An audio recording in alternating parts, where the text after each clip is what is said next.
Hello guys, তোমরা যে দেখতে চাইছিলে যে কোথায় থাকো, আজকে তোমাদেরকে দেখাবো যে আমরা কোথায় রাত্রে ঘুমাই। তো চলে আসো, আজকে আমরা কোথায় থাকি। এই যে এটা হচ্ছে আমাদের রুম। এই যে এই নেট দিয়ে ঘিরে রেখেছে। এই যে আমাদের রান্নার জিনিস,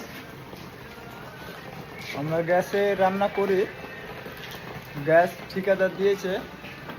আর এই যে সবার বিছানা, বেড,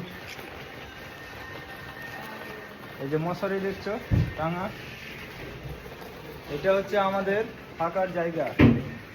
তো তবু কিন্তু আমাদের থাকতে অসুবিধা হয় না, কিন্তু একটা ভয় লাগে যে কোনো গেট নেই।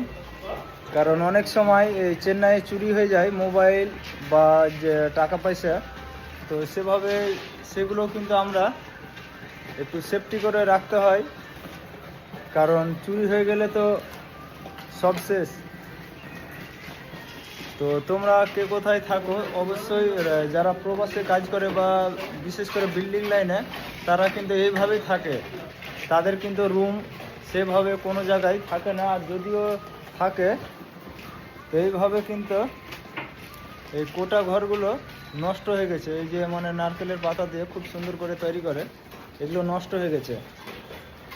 তো আজকে কাজ করিনি রবিবার বলে, তো সেই জন্য আর আজকে ভিডিও পোস্ট করা হয়নি। তো ভিডিও আজকে করব, রবিবার ছুটি আছে। তো আমাদের থাকার জায়গা এটাই। তো তোমরা অনেকজন মানে ভাবে দেশে যে এরা যখন বাড়ি যায় তখন খুব সুন্দরভাবে সেজে গুজে যায়, না জানি অফিসার এলো। তো অফিসারদের রুম এইটাই, বুঝলে।